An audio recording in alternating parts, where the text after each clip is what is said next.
It's TNT Tishwash report. Al-Kazemi's white paper includes four themes, and its success needs a revolution. On Wednesday, parliamentarians and economic experts unveiled the features of the white reform paper launched by Prime Minister Mustafa Al-Kazemi and set conditions for its success.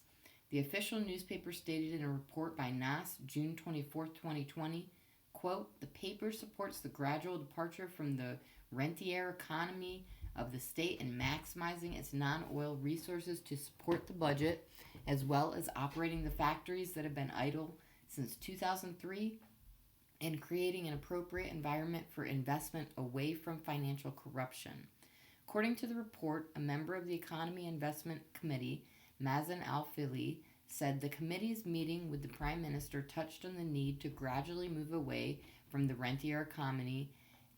and go to the multiplicity of the state resources to support the budget, including operating factories that have been idle for years and supporting the local agricultural product and the need to close borders to products, importing, and how to create an important investment environment in which there is fair competition for reducing red tape which closes the doors of bribery and coming of many investors. Al-Fili added, the Prime Minister wishes to serve the people of the people and get out of the economic and health crisis that the country is experiencing at the present time. Despite the pressures exerted on it, whether by political blocs or from the street, noting that the seriousness and the will to implement the white reform paper are from they will make it obligatory to apply to all institutions, criticizing the previous policies that caused inflation in the number of employees who numbered 4 million due to electoral compliments and propaganda. Al-Fili stressed that, quote, the Prime Minister should be given an opportunity to reform without objecting to the steps he is taking, whether it is on the economic, financial, or health level. Committee member Saad Al-Khazali said the House of Representatives has stipulated that the Prime Minister, from the beginning of his assumption of office, treat the economic and health crisis in the country, noting that, quote, the government has started taking such measures at this time. Ghazali added, quote, reliance on oil in support of the budget has been going on for 17 years, noting that governments have forgotten the existence of revenues for border ports and customs and the revitalization of the other economic sectors. He stressed that the, quote, current government announcement earlier that it will go towards internal borrowing despite the absence of any liquidity in banks, and it remains before it accept external borrowing, which will cause the collapse of the Iraqi economy because of its negative effects, including high interest rates and the state's restriction of many things with the inability to open appointments or confirm contract holders. In addition, the economist Dr. Abdul Raham Al-Mashahadani stated that, quote, the white reform paper will be binding for everyone, as it is one of the conditions of the International Monetary Fund for Iraq since 2016.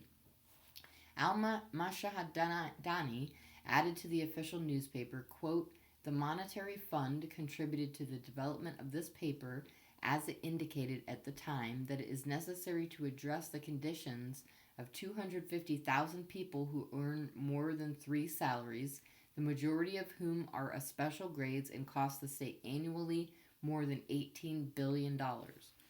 Al-Mashadani stressed, quote, Iraq does not need the fund's loans, which amount to about $3 to $5 billion, granted over 5 years with periodic reforms, and then release about $600 to $700 million every 6 months when implementing these reforms. Rather, it needs to sign an agreement with the fund, provide guarantees that allow Iraq to borrow about $20 billion from the major countries such as Britain, which has promised loans of up to $14 billion in addition to France, Canada, and Italy to go to the investment fields and not to the salaries, noting that, quote, Iraq needs these guarantees and with which the application requires those reform conditions. As for the head of the Asia Center for Economic Studies, Dal Al-Mohsen said he, quote, he stated, quote, Iraq needs a major revolution to reform its economic system. Al-Mohsen added, according to the report, that, quote, Iraq needs to hit the big corruption heads that have wasted public money over 17 years and legislate laws that can support the investment side in it, reduce unemployment levels, and take advantage of the economic experiences that exist in the country and that can give solutions and guarantees to reform the economic system during the next stage. Almosen emphasized that, quote, this paper cannot be applied unless it is accompanied by decisive decisions towards the economic mistakes that were committed during the last stage and put the economic reality in the country on the correct track. And that's all for now. Thanks for tuning in.